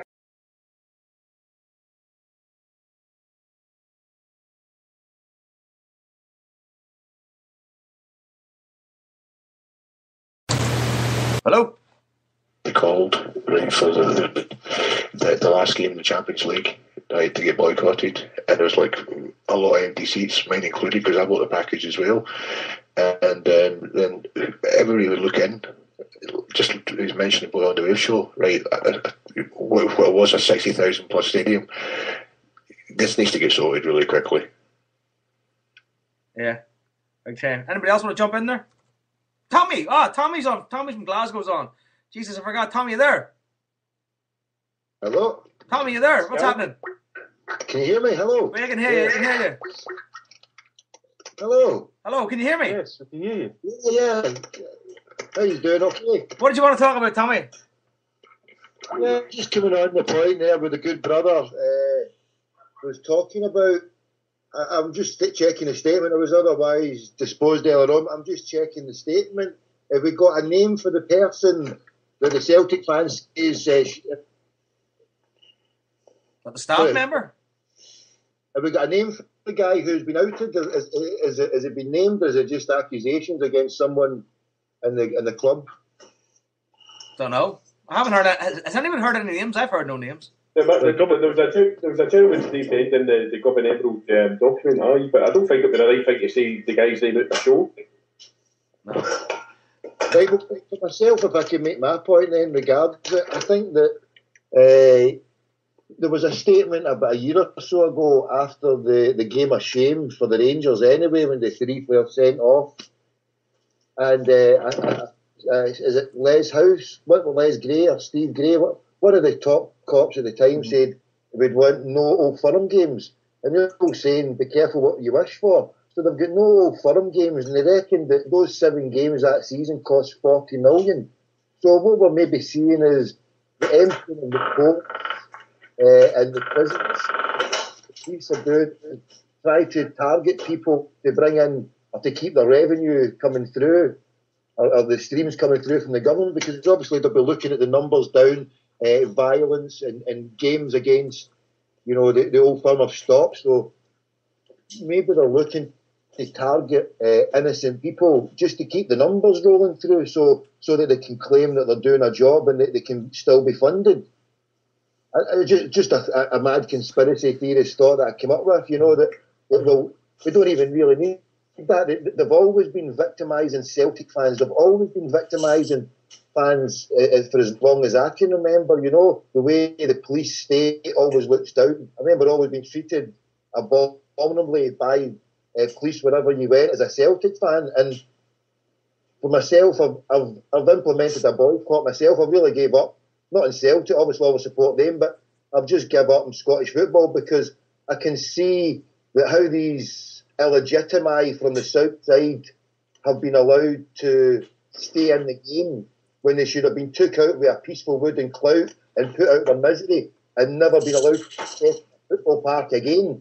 So as far as I'm concerned, the fact that they're still living and breathing and allowed to go about their dastardly ways is a step too far for me. The evidence that they're now doing to warm them up the leagues instead of 3 years, it's 1 year or whatever. The cards are on the table. That I've finished with the whole lot because of what they're doing, and I'm not trying to be dispirited or try to say to anybody, follow me. I know the Green Brigade are saying boycott this game, and I think possibly a lot of people should listen to what they're saying, because United we stand divided we fall, is the old adage. And if one group of fans are being victimised, then we're all being victimised. Tommy, if they look to say, it's just the Green Brigade, it's not.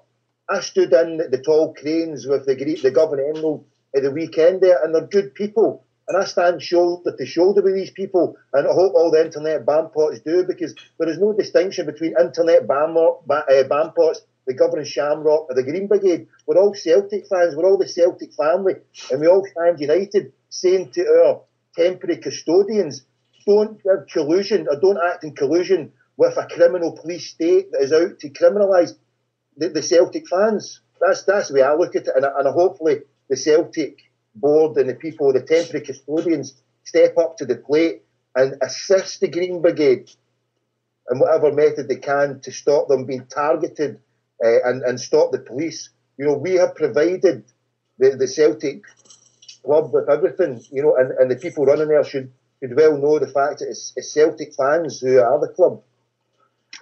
Can I just add something to what Tommy said there? Go ahead. Again. I think the main point I agree with Tommy is the fact that this whole fans against criminalisation thing has also come in with the SNP and that kind of thing. And I think the police will be forced to try and make an example. They will be forced to try and get the numbers and try and get the funding, keep the funding. So I think we've got a point. And I think that's a very valid point. They'll be forced to say, well, we told you so. Look at the numbers. Look at the arrests. Look at the charges. I'll say that as we said before, in terms of the arrests with the Green Brigade, and then also look at the guilty verdicts after it. I don't think there's one that's actually been put through. But in terms of the numbers, I think the SNP are probably forcing the police to come on and say, okay, we've put this in place. You make sure it sticks. In terms of keeping the funding. Yeah, possibly. One last thing before I go as well. Obviously, I know you are cutting short, but I was wondering if anybody's wanting to kind of stick their neck out and kind of seen what the team's going to be for the more, what kind of setup we're going to have for. Anybody want to have a go at that? I can't think of. Anybody want to have a go? Nah, it's too dependent on who's going to be fit and who's not going to be fit, to be honest.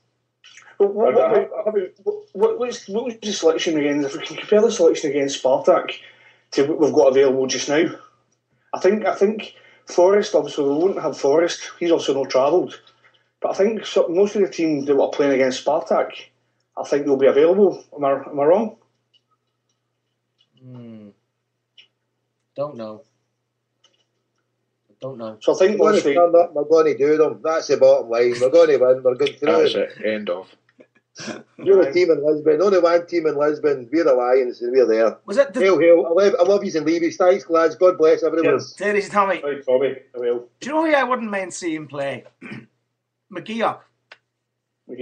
For a wee bit of flair, because I like him. I like him a lot, you know. And he's back from the broken jaw that he got, and I mean he looked okay when he came on there on Saturday, you know. So I wouldn't mind seeing him play. I mean, he could be a surprise package. I remember speaking to yourselves before the Spartak game, and no, I think it was the Helsingborg or so, the away game, and I said my formation would be, obviously we've got our back four. We're also talking about there's no Zagiri, so we're talking about back four being Mulgrew, left back, and maybe Ledley left back, or even that. When I say that, I'm also discounting Matthews. Matthews can play left back after his performance against Barcelona. So obviously, I think also back four, I think, is maybe an easier selection. We'll then maybe looking at I would play obviously Samaras on the left. I would play Commons, and if Hooper's fit, I would play Commons just behind Hooper. That formation, I think, is suited for us away from home. If we can get the midfield, I think the defence will look after itself. Whether it be Matthews or whether it be Ledley or whether it be Mulgrew at left back, I think the rest of it will obviously fall into place. If we get the midfield, then I think for me, we need to play Commons behind Hooper. Obviously, Hooper's fit enough. What's your thoughts? I think Commons is an important player for us. He's becoming more and more important every week. I mean, I think a lot of the bigger performers in the team maybe shadow the fact that I think Commons is probably playing as good as he played when he first came to us.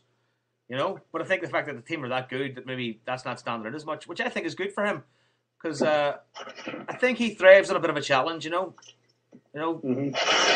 So. Yeah.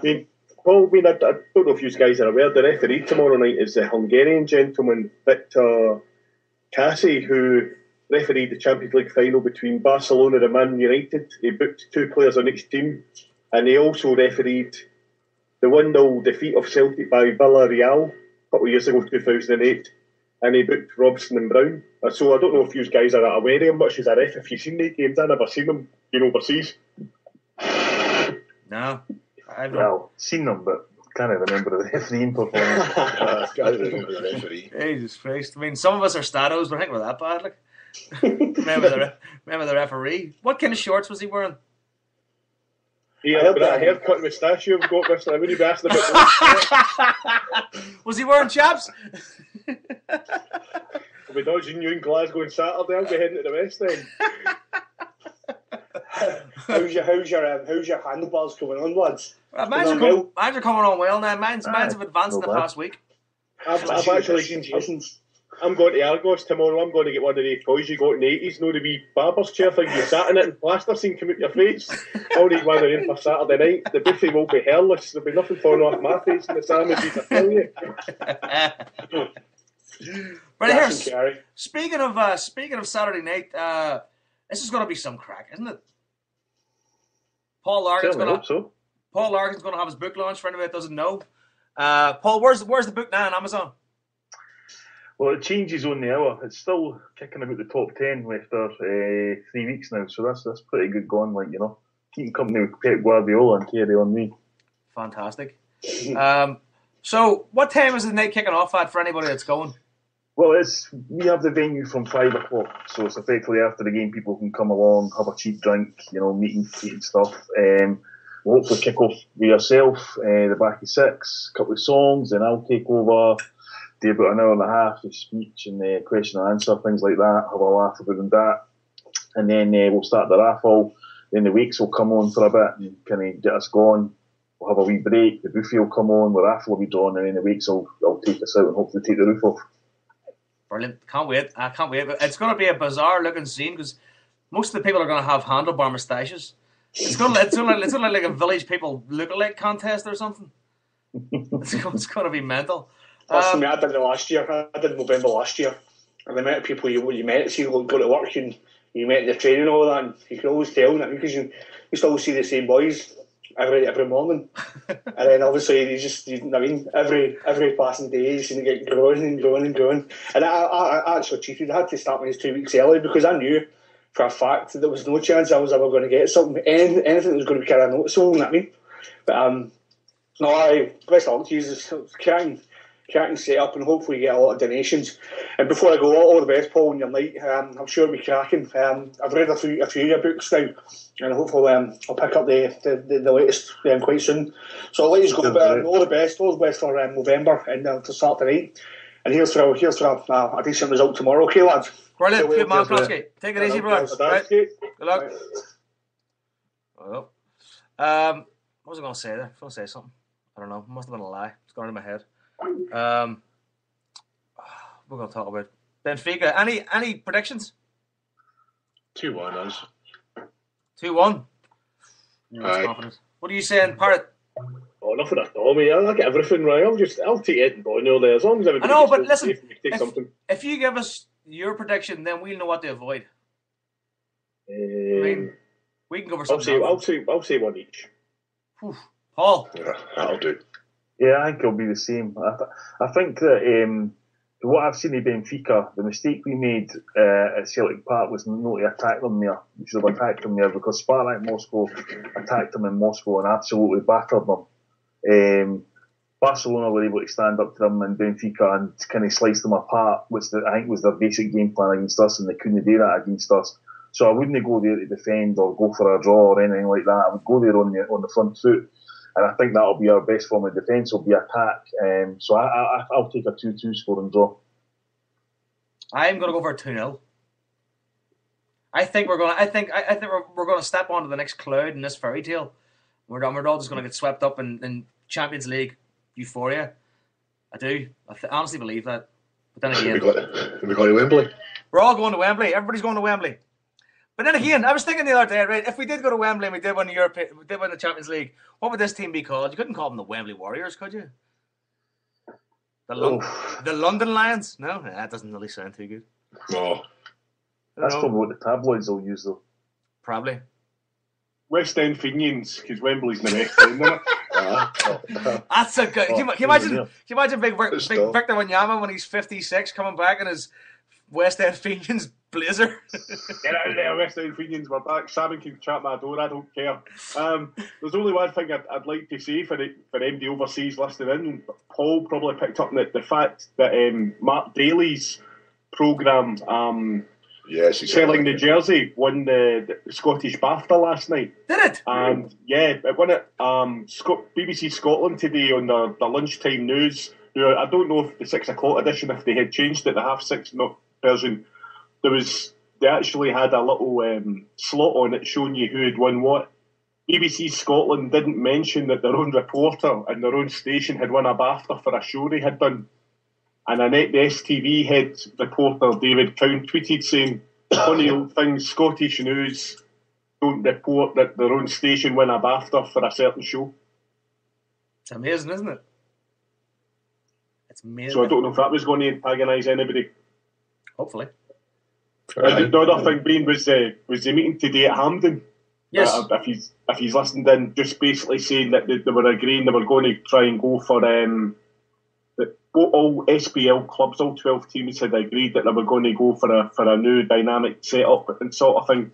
And they involved Turnbull Hutton was called up. They had Neil Doncaster in the studio and asked a few questions. They all seemed pretty positive over it. Turnbull Hutton's quotes included, it's the SPL's basically, and I found this quite funny. He says Hutton calls the payments that they received from the SFL, Scottish Football League, received from the SPL.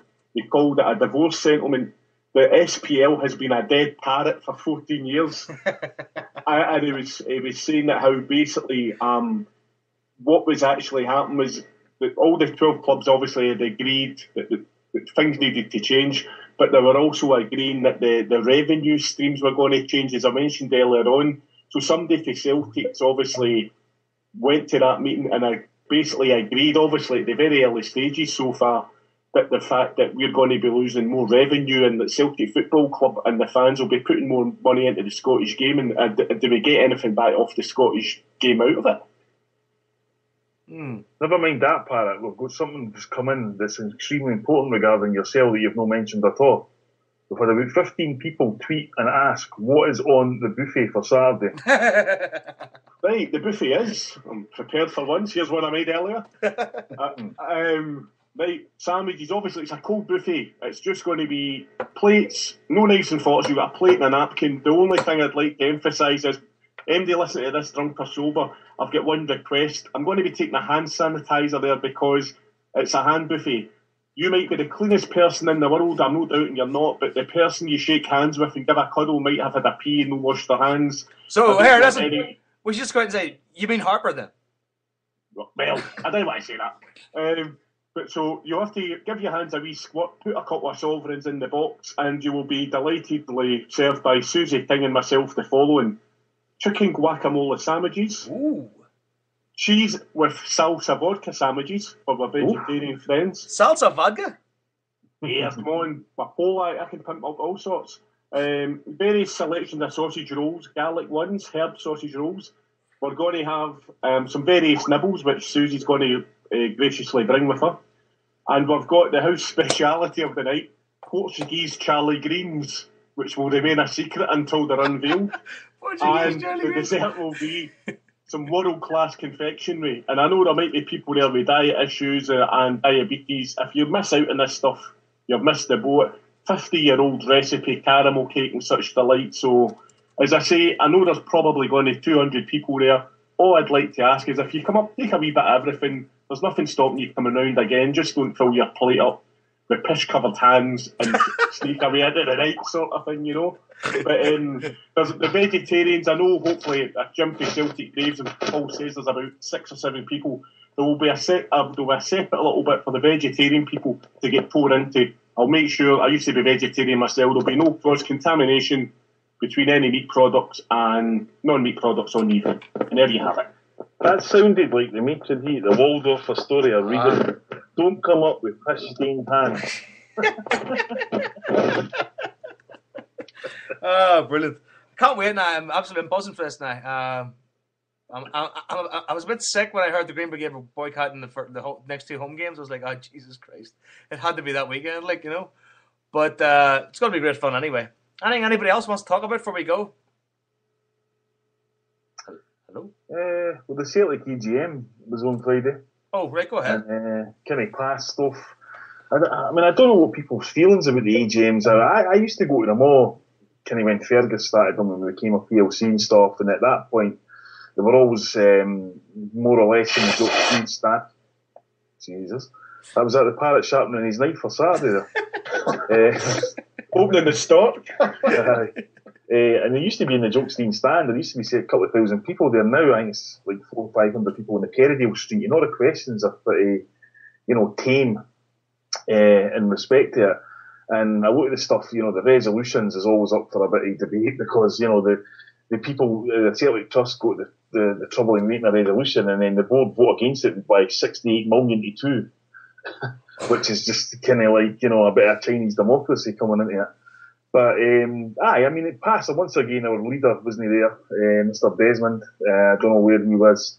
But certainly, it was probably the tamest EGM there's been for a long, long time. And it's, maybe I'm kind of an old-fashioned rabble-rouser, but I didn't like the fact that EGMs are kind of linked to results these days, and the fact that the teams on top of the league need to really ask a question, but if they're 5 points behind, everybody goes absolutely bananas, So, I wouldn't be adverse to Celtic kind of having a look at that and saying, that he was change the format of the EGM and not have it to be just like 6 or 7 questions. I mean, there was a fantastic question from Celtic News at 10 on Twitter who asked Peter Lawwell and the rest of the people there, why is the investigation into Rangers Old Co only going back to 2000? And by extension, because he was, they committed financial doping and denied Tommy Burns a deserved league title. And Peter Lawwell actually explained that they would have done that had it not been for the fact that the law changed, and it meant that because of the time period, they could only go back till the year 2000, or they certainly would have.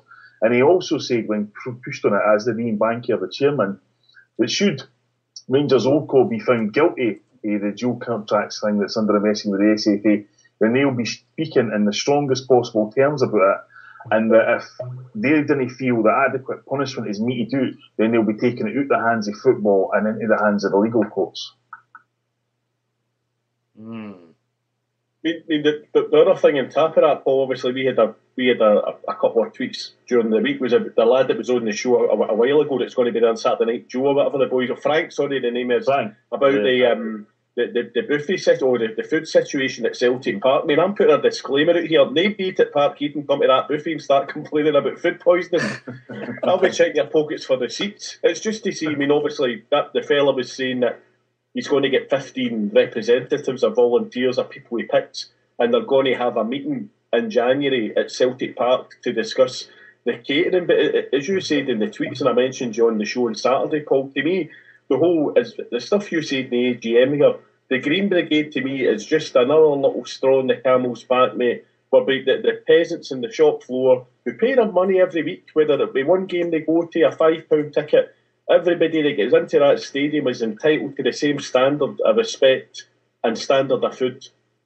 Whether it be, all they're looking for is a hot drink, but if I can walk 50 yards outside of where, I'm above the Green Brigade, if I walk round the corner to where the bars factory used to be, there's a little kiosk van there, and that lady in that can knock out a nice coffee for £1 or a bovril for £1. And inside Celtic Park, the catering rights, which have been surrendered by Celtic for an X amount of years, they're knocking it out for £2.30 now. Yeah, I admire what Frank did, and so many people took part, and that's why I was not happy with how Celtic replied to him, in the sense that if you bring 15 people in, we'll have a tasting session and a meet about it. Frank went in there with a mandate of 1,600 people who had done that survey. You didn't need to another 15 people to get their opinions on it, as far as I'm concerned, I've been away, like Stephen, so maybe I missed it. The Celtic said, and they said this at the AGM as well, that they tried healthy options food, they tried pastas, salad rolls, and they tried hot dog stands, and none of them worked. I never seen any of them in my life at Celtic Park. Not once have I seen them sell pasta or salad rolls. So I don't know what is going on, but for them to sit and say that the food is adequate and everybody loves it, it's just utter rubbish, It is utter rubbish. And I believe also we had if you remember, Joe, we got the email for the guy I think it was his father that run the company that supplied the staff. Yeah. Celtic effectively, and through their representatives to the guy, Frank Camille's boys, blamed the staff for the inadequate food. They blamed it on poor training and all this kind of thing, and maybe they were doing something and they were rushed off their feet and couldn't provide, hot tea or hot enough burgers or whatever. And I just think that's ludicrous, to blame the staff. The staff's an easy target, So it's good to see that it's actually been spoken about, because it really does my nut in. Two things: why we were formed, to put food on the table of hungry people, and secondly, the corporate hospitality wins awards every year, whereas the fans and the plebs get served up crap, basically, and that really sticks in my craw, to be honest.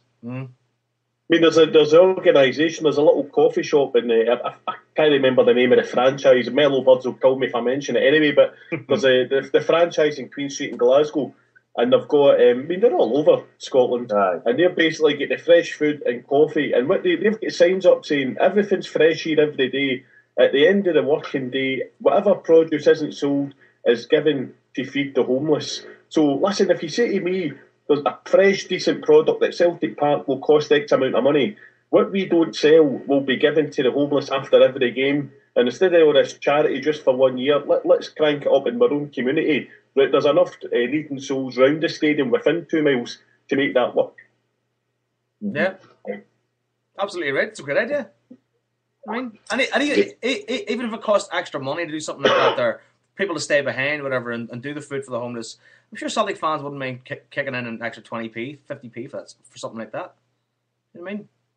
That's a good idea, Steve. I like that's a good idea. Good man. Oh, good messages here. Anything else you want to bring up? I think that's about it.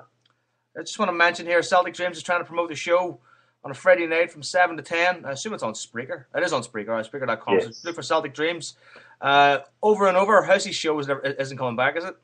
No. It's gone. So here I actually met all the guys for Celtic Dreams on Saturday, Joe. A great bunch of guys. They're actually, just as it always happens, they're just Tims who all met on the internet, on Twitter and stuff, and they hadn't actually met each other until Saturday night. A few of them, and the Free Gelly boy, Liam and that, and they're really they're just ordinary Celtic fans, and that's exactly what they just wanted to fill the void that Kenny House's show had left, and it's some good stuff on a Friday night, especially with a few light ales in you, I know Housey's show was super popular. I mean, I know that people loved it on the Friday night. I know I loved it on Friday night, getting the dinner, wash the dishes, a glass of wine, a few Rebel tunes. Yep, that's exactly the guys. I mean, to be fair to Housey, as we mentioned before, he's away doing stuff for the Beats to Beat Cancer charity, which he's formed, and he's bringing out albums and stuff to fight cancer and that, and the guy's doing a really noble thing, Yeah, good. So tune in, folks, 7 to 10 on Spreaker.com.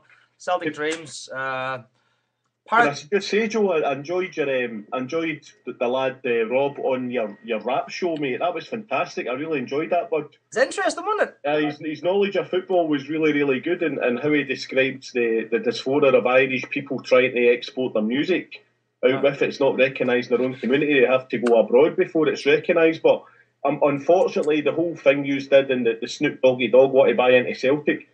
Just to finish with a wee bit of cash and carry for you, do you guys remember the song? No, I'm just going to tweet it. You're not going to rap for us, are you? Worse than that, mate. The Zombies had a rap song in Glasgow 30 years ago. My own mother, God rest her old souls. Not only was her mince and potties cash and carry, she bought this single on vinyl. I've just tweeted the Homeboys. It was called The Glasgow Rap by Johnny Beattie, the famous Glasgow Rangers Freemason from Govan. I've just tweeted it to the Homeboys. It is the most cringe-worthy 3 minutes of nasal Glaswegian rap shite that you will hear in your life. I can't wait. So I've just tweeted it to the Homeboys. I'll send it to you, Joe, whatever, so you've got it in your timeline or whatever. So anybody that's really bored and depressed, listening to that, and that's all I'll say. Good. Aye, retweet it. So if anybody didn't get the listen to the Homeboys extra, we had Irish rap legend. I know it sounds like a weird thing. You say Irish rap legend and people go, really? Are you serious? But this guy's actually really, really talented. And he gets a lot of respect from lots of big, big names in hip-hop. And he's a proper Celtic fan and a really good dude.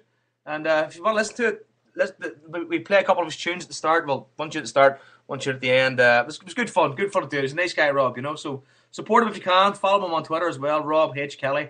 Trying to get everybody some support, and we can all waltz off into the sunset.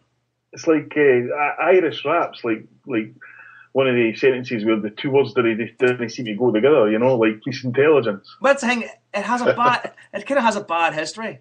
You know what I mean? Because then we mentioned that guy yesterday. There's a guy on Big Brother. His name was Spiral, and he was from Dublin, and he put himself out there as like the face of Irish rap, and he was an absolute human turd, like. And so he really gave it a bad name. But this guy Rob, I mean, he's got real talent, and if you're into hip hop, if you're not into hip hop, I mean, you might not want to listen to it, but I mean, if you're the parrot says, we'll all need to be into hip hop soon when Snoop Dogg comes in and buys a club and makes us the biggest one in the world. Absolutely.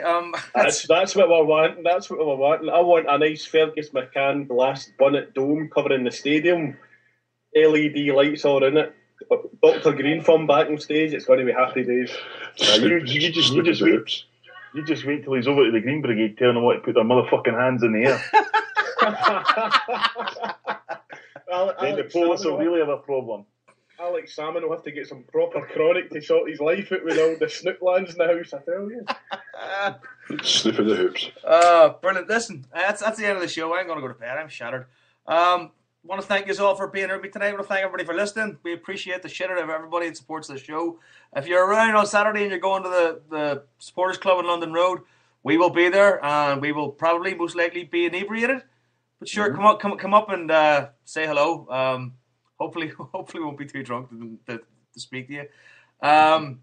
Paul, you want to say goodbye? Yep. Bye, everybody, and see everybody on Saturday night. Parrot? See everybody on Saturday night. I'll be sober but smelling a stock probably, so don't take offence. Oh, it's a real man smells of stock. Tony Anderson, you were with us all night. Tony, you want to say goodbye? Enjoyable as always. Cheers. Cheers, man. Thank you very much. I actually haven't got a song to play it with. I should have had a song to play it with, shouldn't I? Jesus. I'm up against it now. I've just sent you the Glasgow Rap one. What did you send to me? I've tweeted you the Glasgow Rap man.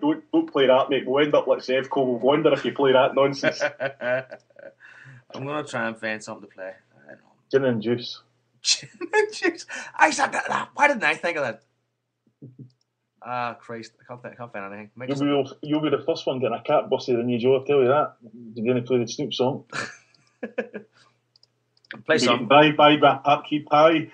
We'll play out with a bit of hip hop. And it's the magical number we're going for tomorrow, and that is 3 points, folks. Right? 2-0 win for the Celtic, lads. Good night. Take it easy. 3. That's a magic number. Yes, it is. It's the magic number. 3. Somewhere in this hip hop soul community was born 3 names W, and that's the magic number. What does it all mean? Difficult preaching is posthumous pleasure. Pleasure in preaching starts in the heart. Something that stimulates the music in a measure. Measure in the music breaks in 3 parts. Casually see but don't do like the soul. Cause seeing and doing are actions for monkeys. Doing hip hop hustle, no rock and roll. Unless your name's Brewster, cause Brewster's a punk. Parents let go cause it's magic in the air. Criticizing rap shows you're out of order. Stop looking, listen to the phrase in front of stairs. And don't get offended while Mace Dosey does your daughter. A dry camera roll system is now set. Fly around the store under Daisy Productions. It stands for the inner sound, y'all, and y'all can bet that the action's not a trick, but show enough a function. Everybody wants to be a DJ. Everybody wants to be an MC. But being speakers are the best. And you don't have to guess. De La Soul Posse consists of 3, and that's the magic number. 3. This here piece of the pie is not dessert, but the cost that we dine. And 3 out of every darn time, the effect is with a daisy grows in your mind. Showing true position, this here piece is kissing the part of the pie that's missing. Where that negative number fills up your casualty. Maybe you can subtract it. You can call it your lucky partner. Maybe you can call it your adjective. But odd as it may be, without my 1 and 2, where would there be my 3 mates past me? And that's the magic number.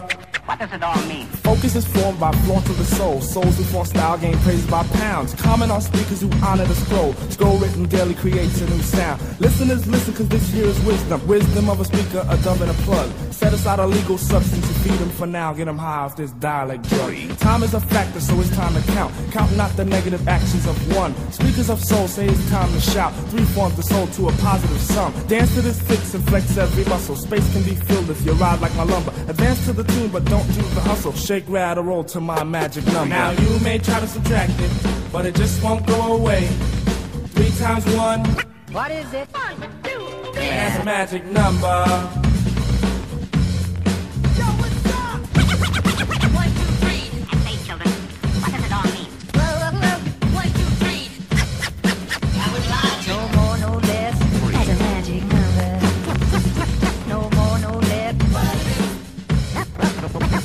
No more, no less. No more, no less. No more, no less. No more, no less. Anybody in the audience ever get hit by a car? No more, no less. All right, no water, mama. No more, no less. All right, no water, mama. No more, no less. No repeat, right. No more, no less. That's a magic number.